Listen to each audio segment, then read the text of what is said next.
जय जय विघ्न हरण हनुमान, जय जय विघ्न हरण हनुमान।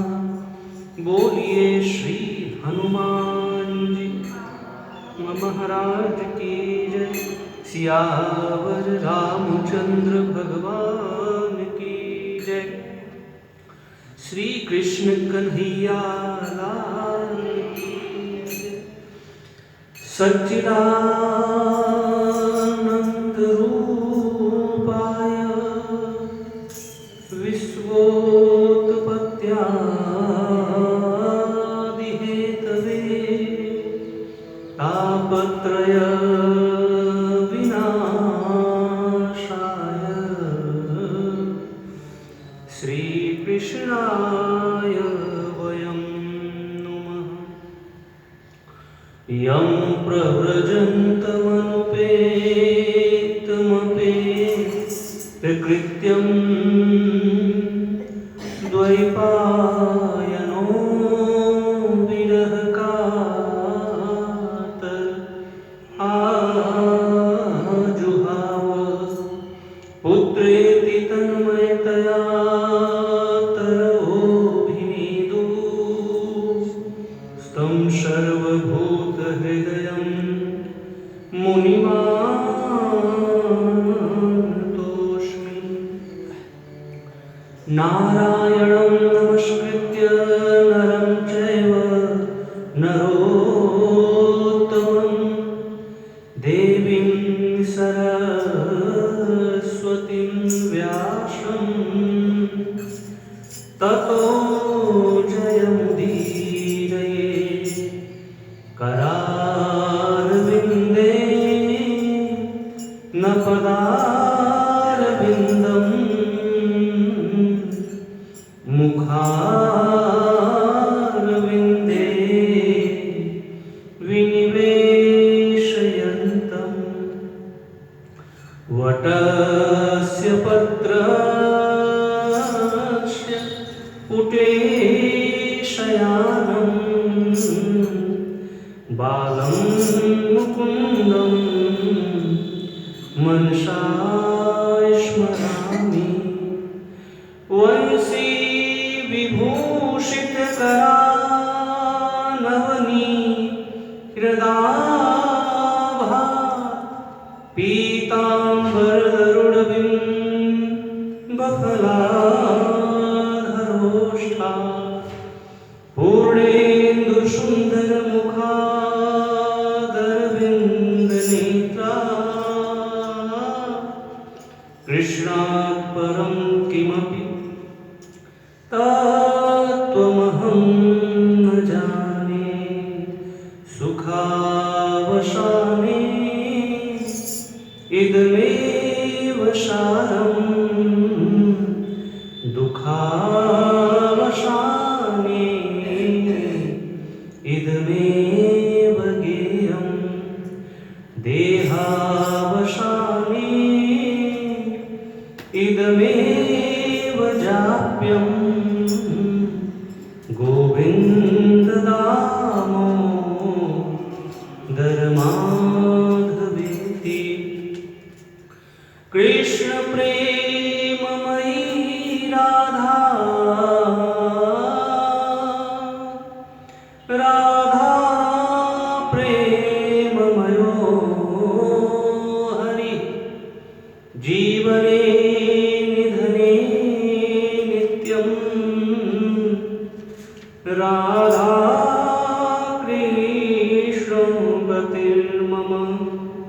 भक्ति भक्त भगवंत गुरु चतुरनाम बपुए। तिनके पद बंधन किए नाशय विघ्न अनेक। यत्र यत्र रघुनाथ कीर्तनं तत्र तत्र कृतमस्तकाञ्जलिं बाष्पवारि परिपूर्णलोचनं मारुतिं नमत राक्षसान्तकं मारुतिं नमत राक्षसान्तकं सुजन समाज सकल गुण खानी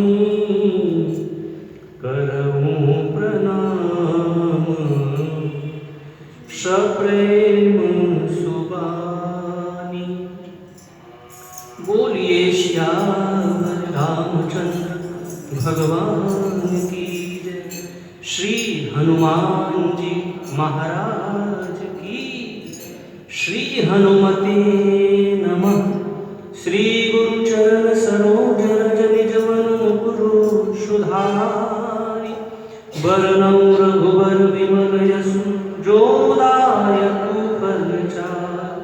बुद्धिहीन तनु जानिके सुमिरौ पवन कुमार बल बुद्धि विद्या देहु मोहि हरहु कलेश विकार। सियावर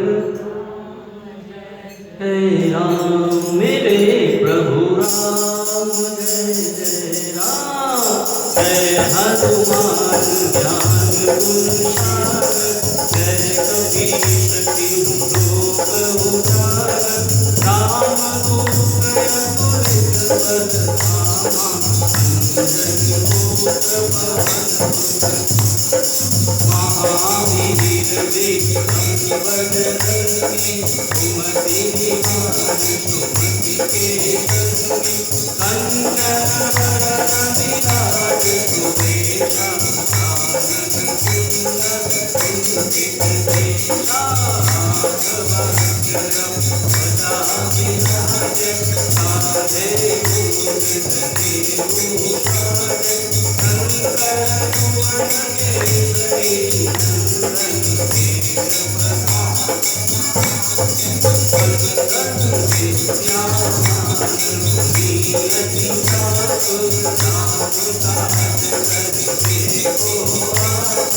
प्रभु चरित्र सुनिबे को रसिया राम लखन सीता मन बसिया। रूप हरि सिरहि दिखावा विकट रूप हरि अंक जरावा। भीम रूप धरि असुर संहारे दारिद्र्य जीवन सकल जियारे। श्री रघुवीर हर सिर रघुपति कीन्ही बहुत बड़ाई। सहस वदन तुमरो यश गावें। अस कहि श्रीपति कंचन धाम। धनकारिक ब्रह्मादि मुनीसा नारद तारक महीसा। जम्बु कुबेर निगमाग जहाँ के कवि कोविद कहि सके कहाँ के। तुम उपकार सुग्रीव कीन्हा राम मिलाए राजपद दीन्हा। तुमरो मंगल विभीषण लंकेश्वर है सब जग जाना। जुग सहस्र योजन पद भानु दिव्यौधारि। बहुभूषिता विमुख भाति जलधि राशि गए अजरथ। दुर्गम काज जगत के जेते सुगम अनुग्रह तुम्हारे तेते। राम दुआरे तुम रखवारे भूषण जाप्या बिनु पैसारे। अब सुख है तुम्हारी शरणा तुम रक्षक रावण तेज समारो आप। तीनों लोक हाथ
बोलिए श्री हनुमान जी महाराज की, सियावर रामचंद्र भगवान की, श्री कृष्ण कन्हैया लाल की, व्यास भगवान की, सुखदेव भगवान की, श्रीमद् भागवत महापुराण की, सब संतन हरि भक्तन की, हर हर महादेव।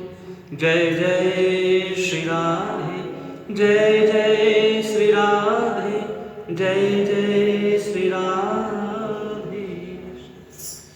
परिपूर्णतम परात्पर आनंद कंद श्रीमद कारण करुणा वरुणालय अखिल ब्रह्मांड नायक मर्यादा पुरुषोत्तम भगवान श्री राघवेंद्र की महती अनुकंपा से मुझे भगवान साक्षी गोपाल जी के इस दिव्य परम दिव्य पावन प्रांगण में भगवान साक्षी गोपाल जी की छत्र छाया में उनके श्री चरण कमलों में बैठकर उन्हीं के आशीर्वाद कृपा प्रेरणा से श्रीमद् भागवत महापुराण रूपी गंगा में डुबकी लगाने का, स्नान करने का दिव्यतम स्वर्ण अवसर प्राप्त हुआ। इस कथा के मूल में जिनकी कृपा है उन श्री सीताराम भगवान के श्री चरण कमलों में नमन वंदन अभिनंदन प्रणाम।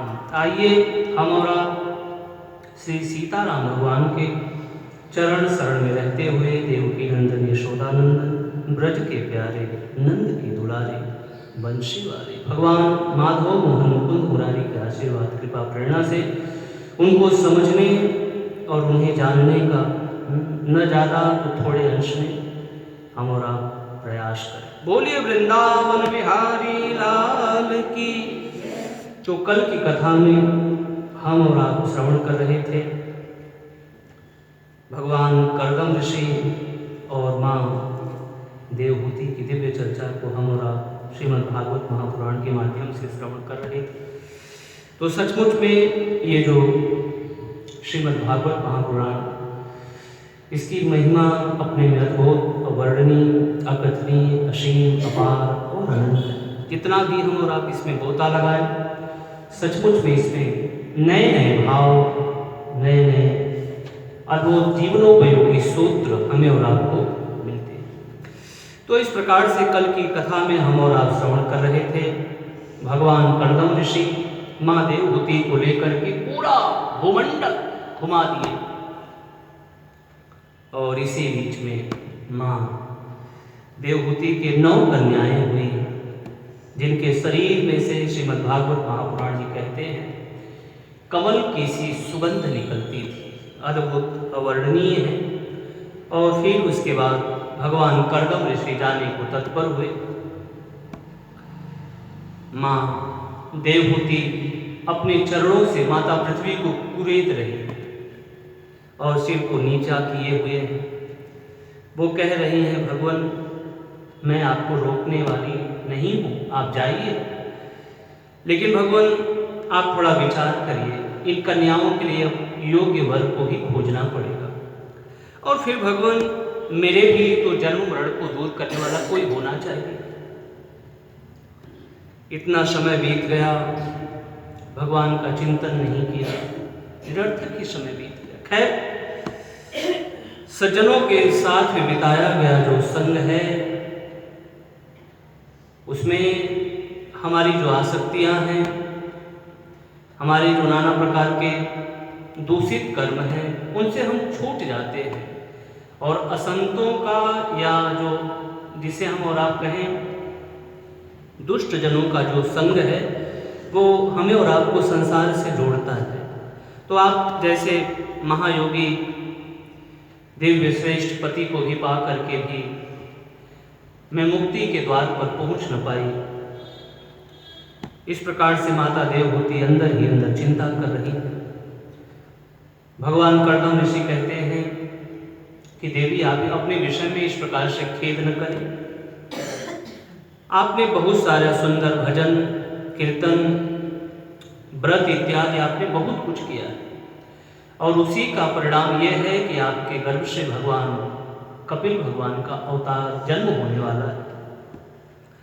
वो आपके सारे अहंकारमयी जो ग्रंथि हैं उसका वो छेदन कर डालेंगे, यानी उसको वो काट देंगे। जितने भी आपके जीवन में संशय हैं सब उनके माध्यम से आपको एक परम शांति की अनुभूति होगी। तो इस प्रकार से भगवान के जो अनन्य उपासक अनन्य प्रेमी महामुनि कर्दम ऋषि हैं माता देवहूति को इस प्रकार से समझाए बताए और फिर कथा कहती है कि उसके बाद काफी लंबा वक्त बीता है।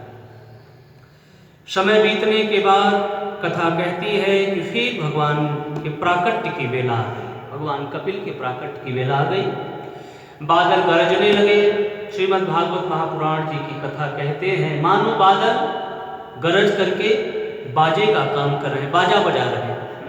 भगवान के आने की खुशी चारों तरफ का वातावरण बहुत सुंदर हो गया, चारों तरफ आनंद ही आनंद की वर्षा होने लगी। ब्रह्मा जी अपने मरीच आदि पुत्रों को भी लेकर के आए, भगवान की दिव्य प्रकार से उन्होंने स्तुति किया है। भगवान कर्दम ऋषि की उन्होंने बहुत प्रकार से महिमा को गाया। बेटा तुमने मेरी आज्ञा को स्वीकार किया, मैं तुमसे बहुत खुश हूँ। और सभी पुत्रों को ऐसा होना चाहिए कि वो पिता जैसे ही आज्ञा करें वो बिना कुछ सोचे विचारे बस उनकी आज्ञा मान ले कि जो आज्ञा पिताजी। तो बेटा तुमने ऐसे ही करके मेरी आज्ञा को स्वीकार करके मुझे तुमने जीत लिया है। देखो बेटा ये जो मरीच आदि मेरे पुत्र हैं इनसे अपनी जो 9 कन्याएं हैं जिनका जिस प्रकार का स्वभाव हो, मानो उन्होंने संकेत कर दिया आप सब कुछ जानते हैं, जो जिसके स्वभाव वाली हो आप उनके साथ उनका विवाह कर दो। ब्रह्मा जी ने माँ देवहूति को भी समझाया कि देवहूति, ये जो जन्म लिए हैं ये साक्षात आदि नारायण परमात्मा ही है। इन्होंने आपके गर्भ से जन्म लिया है, आपकी महिमा को बढ़ाया है और फिर आपके यश की पताका को और बढ़ाएंगे। और इनका नाम कपिल है। बोलिए कपिल भगवान की। तो फिर कथा कहती है कि ब्रह्मा जी महाराज इस प्रकार से महामुनि कर्दम ऋषि के साथ, ब्रह्मा जी कर्दम ऋषि और अपने जो पुत्र आए हुए हैं उनको सौंप करके वो अपने लोक को चले गए।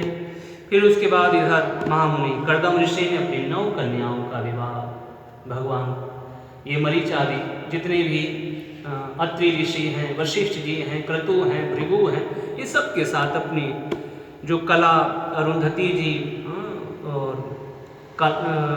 ख्याति, इस प्रकार से जो 9 कन्याएं उन सब का विवाह कर दिया है और उनके सम्मान में उन्होंने बहुत कुछ दिया भी है।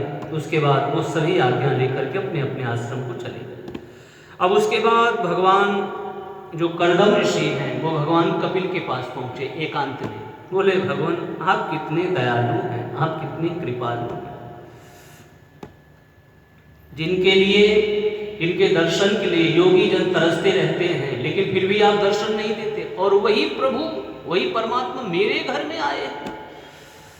सचमुच में प्रभु ये कृपा ही है, आपकी दया ही है।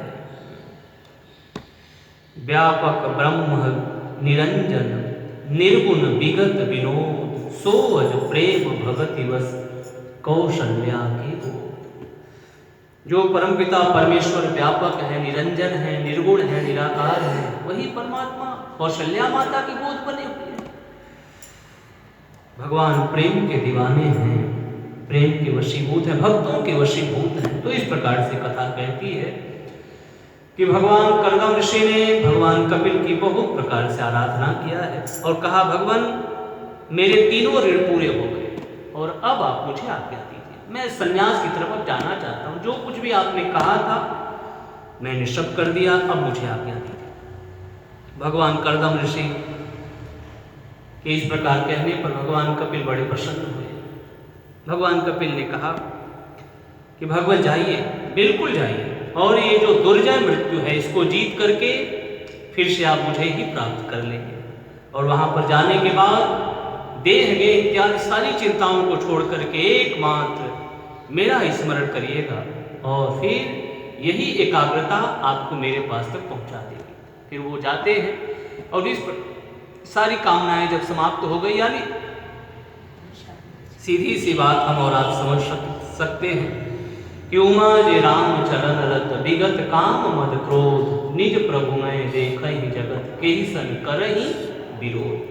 जीवन में जब ये बात आ जाती है कि हम सर्वत्र सब में किसी भी प्रकार की अभेद दृष्टि हमारी दूर हो जाती है, हम सब में एकमात्र ईश्वर का दर्शन करने लगते हैं, तो वही व्यक्ति परम पद को प्राप्त कर लेता है। सीधा सा हम और आप सरल सा भाव यही समझ लें कि सर्वत्र हमारी भेद दृष्टि समाप्त हो जाए। ये कौन, जैसे भगवान सुखदेव है, हाँ, कि उनकी दृष्टि में सब समान है, क्योंकि परमात्मा की दृष्टि में सब समान है। तो जब ये भेद बुद्धि मिट जाती है तो ये है बड़ा कठिन। तो ये फिर उसके बाद वो जो भक्त हैं वो परम पद को प्राप्त हो जाते हैं। और यही हुआ है, उनका ये भेद बुद्धि दूर हुआ, एकाग्र रूप से सर्वत्र सब में अपने ईश्वर को देखने लगे और बस आगे जाकर के उन्होंने परम पद को प्राप्त कर लिया। समय बीतता गया। माता देवहूति के भी मन में बड़े सुंदर भाव बढ़ाए कि भगवान आए हैं और भगवान के माध्यम से भी मुझे जीवनोपयोगी सूत्र समझना चाहिए, क्योंकि अभी तक समय तो मेरा व्यर्थ ही बीत गया। जिस शरीर के माध्यम से ना तो धर्म किया जाए ना तो भक्ति किया जाए, माता देवहूति का कहना है वो शरीर मरे हुए के समान। तो मुझे अब भगवान की भक्ति करनी चाहिए और हमारे तो भगवान हमारे पुत्र के रूप में ही आए हैं, तो अब इनसे हमें लाभ उठाना ही चाहिए। तो इसके बाद माता देवहूति कपिल भगवान समय बीत रहा है। एक दिन की बात है, कपिल भगवान शांत चित्त होकर के बैठे थे। माता देवहूति उनके पास पहुंची, उनके चरणों में वंदन किया। अब वैसे तो वो भगवान हैं, लेकिन उनके पुत्र भी हैं, दोनों बातें हैं। तो भगवान के रूप में मानो उन्होंने प्रणाम किया और कहा कि भगवान मैं तो ऊब गई संसार की माया से, ये संसार की जो झंझाल है, मैं इनसे निकलना चाहती हूँ, मुझे आप इसका मार्ग बताइए। मैंने ऐसा सुना है, ब्रह्मा जी ने बताया था कि आप सांख्य योग का दर्शन जो बहुत समय से लुप्त हो गया था, पहले आपने नारदादि ऋषियों को सुनाया है, भगवान ने बताया भी है, और ये उस समय से जो लुप्त हो गया है, फिर से आप उसको प्रकट करने के लिए आप कपिल भगवान के रूप में आए हैं। तो भगवान प्रकृति पुरुष का वर्णन जो भी है उसे आप मुझे बताइए, और मैं कैसे इन सब से पार हूँ, मेरे लिए सबसे सुगम सरल उपाय क्या है, मैं क्या करूँ, मेरे लिए कौन सा मार्ग अच्छा है, वो भी मुझे बताइए। भगवान कपिल कहते हैं, हम और आप सुनते हैं, अच्छी बात है, प्यारी बात है। भगवान कहते हैं कि माँ सारी चीज़ों का जो मूल कारण है, यानी बंधन का मूल कारण है, वो हमारा मन ही है। मन एव मनुष्याणाम कारणम बंधन मोक्षयो। मन ही हमें बांधता है और मन ही हमें मुक्त भी कर देता है।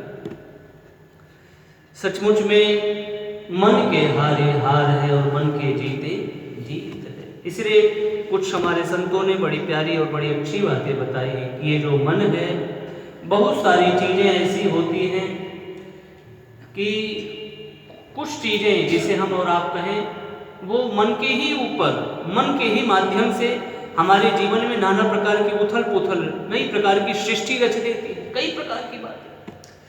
कभी हम कुछ बातों को लेकर भ्रमित हो जाते हैं, तो कभी कुछ बातों, ये मन जो है, मन शुद्ध हो जाए तो फिर क्या कहना। चंचलम मनः कृष्ण प्रमाति बलवद दृढ़म्। तो भगवान कहते हैं ये जो मन है ये वायु के समान दुष्कर है, लेकिन अभ्यास के माध्यम से इसको काबू में किया जा सकता है। तो मन के ऊपर हम और आप लगाम लगाएं, मन से कहें कि हे मन, तुझे ईश्वर की तरफ चलना है। ठीक है ना?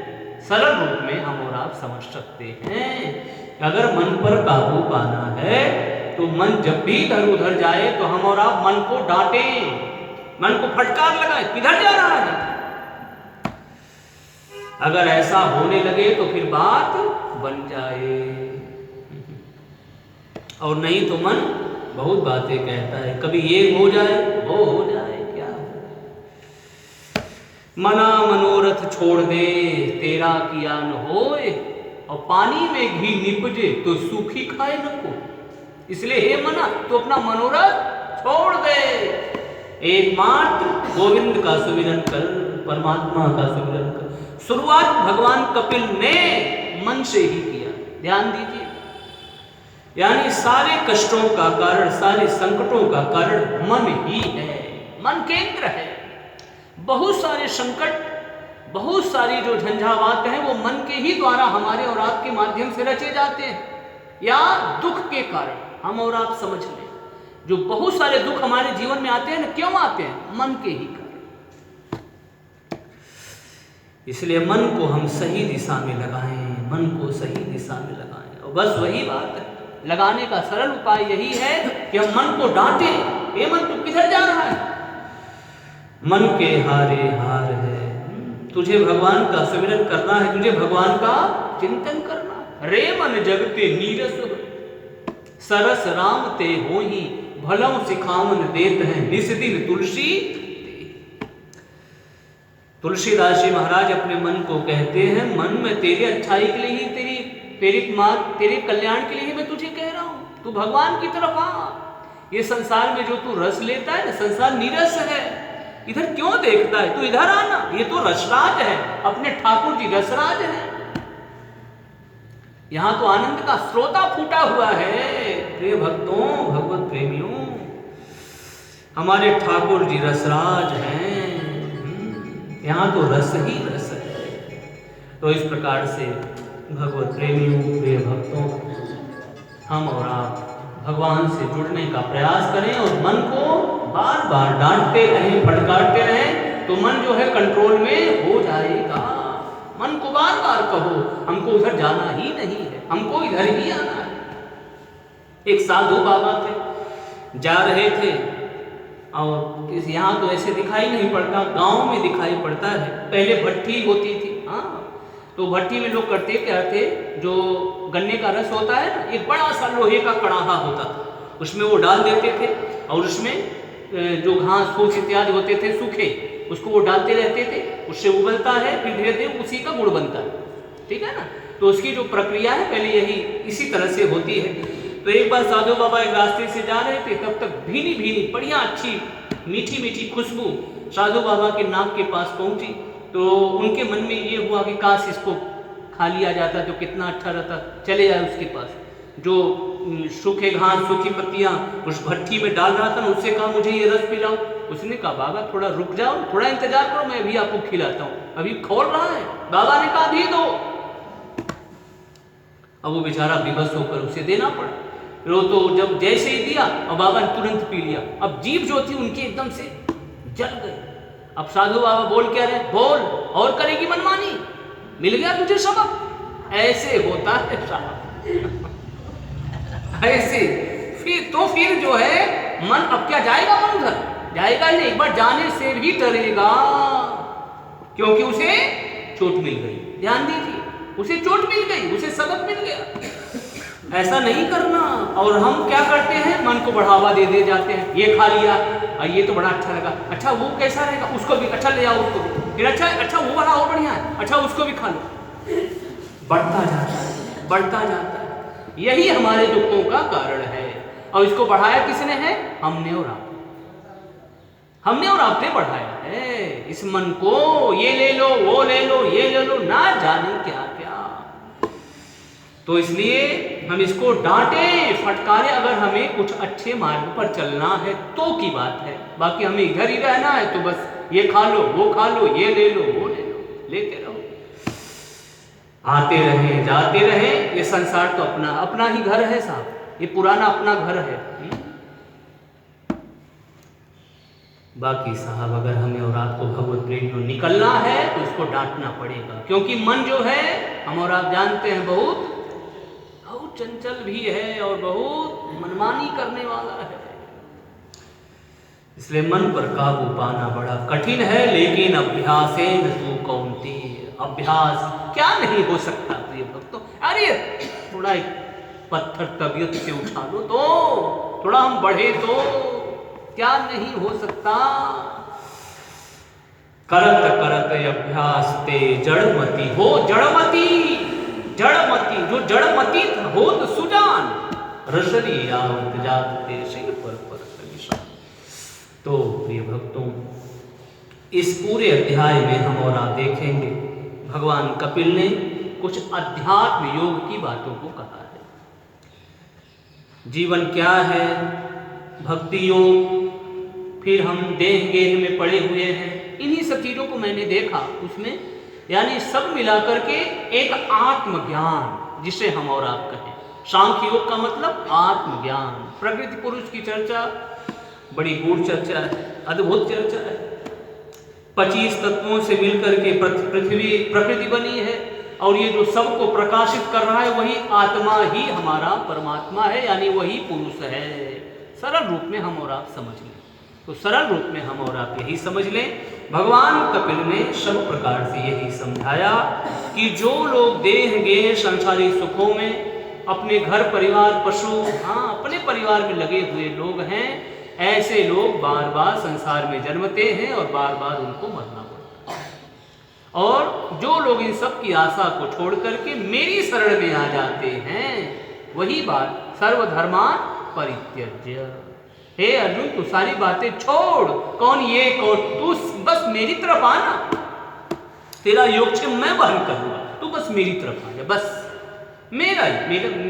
मेरा तुझे ये पूरा ढांढस है। सर्वधर्मान परित्यज्य मामेकं शरणं व्रज अहम त्वा सर्व पापेभ्यो मोक्षयिष्यामि मा शुचः।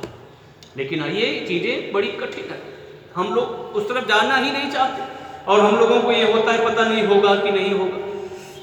और जहाँ नहीं होता वहीं उसी आशा को हम और आप पकड़े रहते हैं, यहाँ हो जाएगा हम लोगों का। बड़ी विडंबना है। जो चीज़ें नहीं हो रही हैं उस चीज़ को हमने और आपने पकड़ रखा है, और जहाँ से होगा उनसे हमने और आपने दूरी बना ली। फिर हम और आप यानी जहाँ पर है वहीं पर खड़े स्टैंड रह जाते हैं, पड़े रह जाते हैं। भगवान बुद्ध मन के ऊपर बड़ी प्यारी बात बता रहे थे। भगवान बुद्ध एक बार किसी पहाड़ इत्यादि पर पहुंचे अपने शिष्यों के साथ। उन्हें बड़े जोरों की प्यास लगी। उन्होंने अपने शिष्य से कहा कि आप जाकर के जल ले आओ। तो जिस जगह पर पहाड़ से लगा हुआ जो झरना था वहाँ पर वो गया, उनका शिष्य। जैसे ही वो जल के पास पहुँचा तब तक उसने देखा क्या लगता है कोई जो जंगली जो कोई पशु थे उसमें से अभी अभी निकल करके गए, तो पानी एकदम मटमैला गंदा हो गया। फिर लौट आया उनके पास, बोले भगवान पानी तो एकदम मटमैला गंदा है, आप कहो तो मैं थोड़ा और दूर होकर के पानी लेकर के आता हूँ। बोले नहीं वहीं से ले आओ। बोले अच्छा ठीक है। फिर उसके मन में कुछ विचार आए होंगे, फिर वो गया तो पानी वैसे का वैसा मटमैला था। अब फिर उसके मन में हिम्मत नहीं पड़ी कि ले लूँ, अपने भगवान को मैं कैसे पिला दूँ, इतना गंदा पानी है इसको मैं अपने नहीं मैं नहीं लूँगा, फिर जाता हूँ। भगवान फिर वो जैसे ही पहुँचा बोले भगवान पानी एकदम गंदा है, वहाँ पानी मेरी इच्छा नहीं कर रही है, लेने की इच्छा नहीं कर रही है। तो भगवान बुद्ध ने कहा मैंने कहा ना वहीं से जल लेकर के आओ। और उसके बाद तीसरी बार जब वो गया तब तक उसका जो गंदापन था वो बैठ गया, पानी ऊपर एकदम स्वच्छ बह रहा। अब वो बड़ी प्रसन्नता के साथ पानी उसने लिया और लेकर के भगवान बुद्ध को दिया। भगवान बुद्ध ने समझाया ऐसे ही मन में नाना प्रकार की तरंगें उठती रहती हैं, कभी कुछ कभी कुछ कभी कुछ। इसमें जरूरत किसकी है? धैर्य की, धैर्य की। हम और आप धैर्य धारण कर लें तो मन के सारे झंझावातों से मुक्ति मिल जाए। हाँ, हम और आप थोड़ा सब्र करें, यही तो है। और फिर बस वही भागा भागी की जिंदगी है, जल्दी जल्दी हो जाए, उसी में समस्याएं खड़ी होती हैं। लेकिन थोड़ा धैर्य कर ले तो पानी का गंदापन मिट जाएगा, मन की चंचलता दूर हो जाएगी, मन के संकट दूर हो जाएंगे। कई बातें प्रिय भक्तों, कभी कभी यही सारी बातें ऐसी ऐसी हो जाती हैं कि हम और आप अपने को संभाल नहीं पाते, और फिर उन्हीं सारी आसक्तियों में पड़ करके कई प्रकार की जो बातें नहीं होनी चाहिए वो सारी बातें मन के चक्कर में आकर के हम और आप ये सारी फिजूल की बातें, बिन पैर सिर जिसे कहें, वो बातें हमारे और आपके बीच में यहाँ होने लगती। तो भगवान कपिल बहुत प्रकार से माता देवहूति को समझाते हैं। वो कहते हैं कि माँ ये जो शरीर है इसका मुख्य उद्देश्य है भगवत प्राप्ति। और मैं तो मेरे मन में जब सांख्य योग की बात आई ना तो श्रीमद् भगवत गीता का भी जो दूसरा अध्याय है वो भी सांख्य योग ही है। सांख्य योग मतलब आत्मज्ञान, सरल रूप में हम और आप समझ लें। आत्मज्ञान मतलब अपने को जानना, व्हाट आई एम, मैं कौन हूँ। ये प्रश्न जो है बड़ा जटिल है और कठिन है। व्हाट आई एम, मैं कौन हूं। यदि हमसे और आपसे कोई पूछे कि मैं कौन हूं, कोई बता सकता? कोई हाथ उठाए, कोई को बता ही नहीं सकता सर मैं कौन हूं। एक बार की बात है, भगवान परमहंस जी के पास एक शिष्य पहुंचा कलकत्ता से। हम और आप जानते हैं भगवान रामकृष्ण परमहंस जी की बात कही जा रही है। रामकृष्ण परमहंस जी महाराज को मां काली का दर्शन हुआ करता था। तो वो व्यक्ति जब उनके पास आया तो उसने कहा भगवान मैंने ऐसा सुना है कि आपको मां काली का दर्शन होता है। तो भगवान परमहंस जी ने कहा अगर होता हो तो उस व्यक्ति ने कहा अगर आए ना तो उनको अब की बार मेरे पास भी भेज देना। बोले अच्छा ठीक है मैं भेज दूंगा। बोले ऐसा करिए अब आप अपना पता तो लिख दीजिए। मैं कहाँ भेजूंगा? वो पता लिखने लगे, फला फला फला ये मेरा फ्लैट नंबर है। बोले भगवान ये तो आपने फ्लैट का नंबर लिखा, आप अपना पता लिखो ना। अच्छा, अब वो फ्लैट का पता छोड़ करके दुकान का पता लगा, फला फला फला। तो भगवान ने कहा, अरे आप ये क्या करे, तो दुकान का पता बता रहे हो, आप अपना पता बताओ, मैं कहाँ भेजूंगा। अब वो व्यक्ति बड़ा घबरा, बोले भगवान मैं ये, बोले ये तो आप सिर को दिखा रहे हो, आप अपने पता बताओ ना, मैं कहाँ भेजूंगा, आप अपने को तो बताओ कि आप कौन हो। बोले ये मैं, बोले तो हृदय दिखा रहे हो। अब वो व्यक्ति बड़ा घबरा है। भगवान परमहंस जी ने कहा, भगवान जिस दिन आपको अपना पता चल जाएगा ना, उस दिन काली माता स्वयं आपसे मिलने के लिए आ जाएगी। हमें और आपको यही नहीं पता व्हाट आई एम, मैं कौन हूं, इसी को हमें और आपको जानना है। यदि यही पता चल जाए तो बस बात बन जाए, लेकिन हम इसी चक्कर में इसी को नहीं जान पाते। बस हम क्या समझते हैं, ये मेरा ये मेरा ये मेरा ये मेरा। तो गाइए गोविंद हरे गोपाल हरे, जय जय प्रभु दीन दयाल हरे गोविंद हरे गोपाल हरे, जय प्रभु दीन दयाल हरे गोविंद हरे गोपाल हरे, जय जय प्रभु दीन दयाल हरे, जय राम हरे, जय कृष्ण हरे, जय राम हरे, जय कृष्ण हरे, जय शंकर भोलेनाथ हरे, जय शंकर भोलेनाथ हरे, जो राम नाम गुण गाता है, जो राम नाम गुण गाता है, वो भव सागर तर जाता है, वो भव सागर तर जाता है। बिनु जन्म मरण के फेरे में, बिनु जन्म मरण के फेरे में, नहीं चक्कर से वो आता है, नहीं चक्कर से वो आता है, गोविंद हरे गोपाल हरे, गोविंद हरे गोपाल हरे, जय जय प्रभु दीन दयाल हरे, जय जय प्रभु दीन दयाल हरे, गोविंद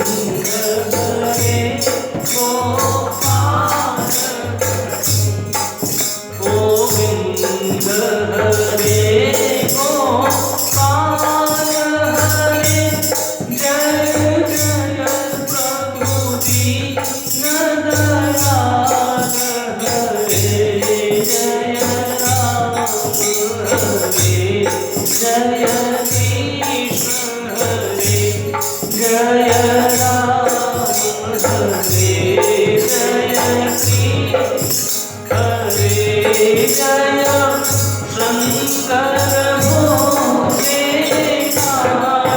हरे, जय शंकर भोलेनाथ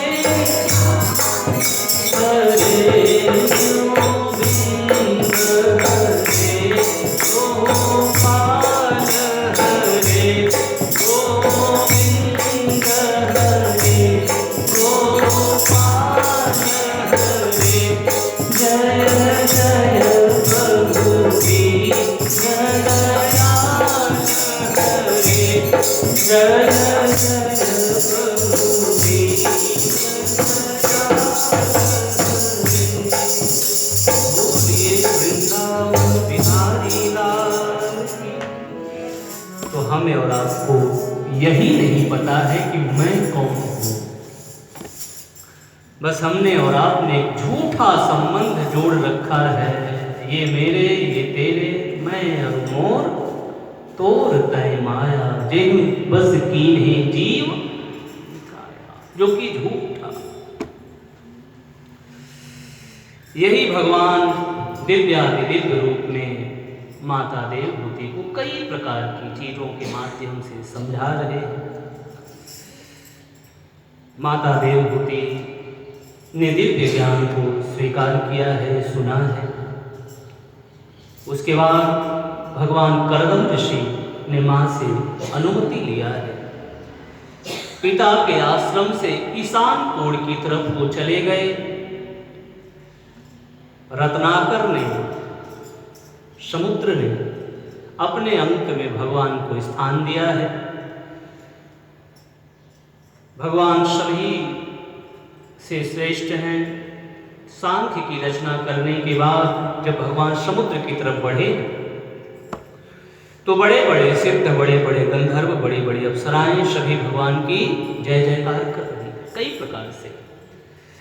भगवान फिर उसके बाद समुद्र के अंक में समाधिस्थ हो गए। इधर मां देवहूति, पति तो पहले ही चले गए थे, अब बेटा भी चला गया तो मन में कष्ट हुआ। खैर, मां देवहूति ने अब एक दिव्य ज्ञान को प्राप्त कर लिया है और दिव्य अति दिव्य रूप में उसी ज्ञान के सहारे वो आगे बढ़ रही है। और फिर आगे बहुत जल्दी, जिसे हम और आप कहें, उन्होंने सिद्ध पद को प्राप्त कर लिया। जिस स्थान को उन्होंने सिद्ध पद प्राप्त किया वहां पर कहते हैं एक सिद्ध नदी बहती है। आज भी बड़े बड़े जो सिद्ध हैं उसका सेवन करते हैं। तो इस प्रकार से भगवान मैत्रेय ने विदुर जी महाराज को यह कथा सुना दिया है। सूत जी महाराज ने शौनकादि ऋषिगणों को, साथ साथ भगवान सुखदेव ने महाराज परीक्षित को, और हम और आप उसी क्रम में बैठ करके तदपि संत मुनि वेद पुराना, जस कछु कहें स्वमति अनुमाना। जैसा कुछ भी हमने और आपने संतों से, मुनियों से, अपने सदग्रंथों से पाया है, न विशेष तो थोड़े में थोड़ा तो समझ रहे हैं। तो इस प्रकार से इसके बाद जो साप्ताहिक क्रम का क्रम है उसमें ध्रुव जी महाराज की कथा आती है। तो महाराज स्वयंभू मनु के पुत्र, बड़े पुत्र हैं उत्तानपाद, जिनके महाराज मनु है सार्वभौम सम्राट, जिनके बड़े पुत्र हैं महाराज उत्तानपाद, जिनके पुत्र हैं ध्रुव जी महाराज, और उसके साथ साथ उत्तम जी महाराज। महाराज उत्तानपाद की दो स्त्रियां हैं, एक सुनीति हैं और दूसरी हैं सुरुचि। हम और आप जानते हैं, इस कथा से परिचित हैं। महाराज उत्तानपाद का जो स्नेह है वो माँ सुरुचि से ज़्यादा है और सुनीति माता से कम है। सुनीति माता के ही पुत्र भगवान ध्रुव हैं। कथा कहती है कि ध्रुव जी महाराज छोटे से हैं, 5 साल के हैं।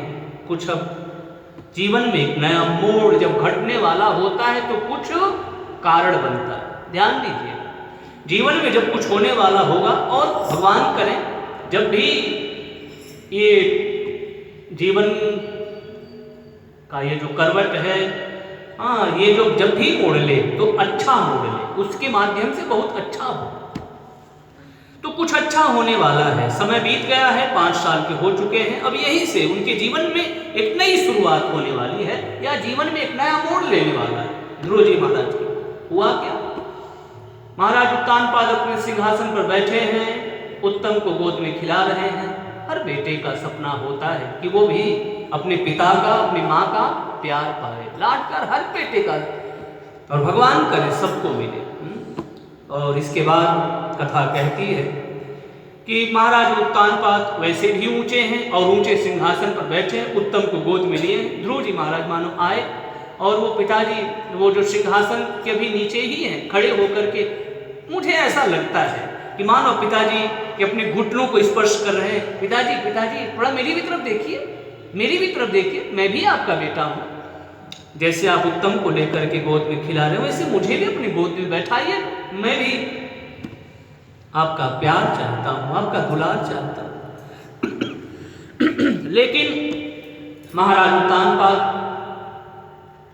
को कौन क्या कहे प्रिय भक्त, बस सुरुचि से मानो एक प्रकार से वो अंदर ही अंदर कुछ उनके अंदर भय है, और उसके बाद वो ध्रुव जी महाराज की तरफ देखते नहीं। और ये कुछ ऐसा क्रम घटा आज अचानक मानो ऐसा हो गया, और ध्रुव जी महाराज के मन में ऐसा भाव आया और वो आ गए अपने पिताजी के पास। उनको बताया गया है कि आपके पिता हैं, आपके भी पिता हैं, आज आ गए। और जैसे ही तब तक वो उस बैठने का प्रयास कर रहे हैं, तब तक उनकी जो विमाता है वो सुरुचि माता वो आ गई। अब उसने देखा रे ये तो सुनीति का लड़का है। और उसके बाद कथा कहती है जैसे ही उनके मन में ये भाव आए, तुरंत उन्होंने ध्रुव जी महाराज को बड़ी कस करके डांट फटकार लगाई। अरे बेटा तू कहाँ बैठना चाहता, तुझे पता भी है तू किसका पुत्र, खैर तू क्या जाने, तू तो अभी नादान है, बच्चा है, लेकिन बेटा तुझे पता नहीं है, तू जिस स्थान की चाह कर रहा है ना वहां तू नहीं बैठ सकता।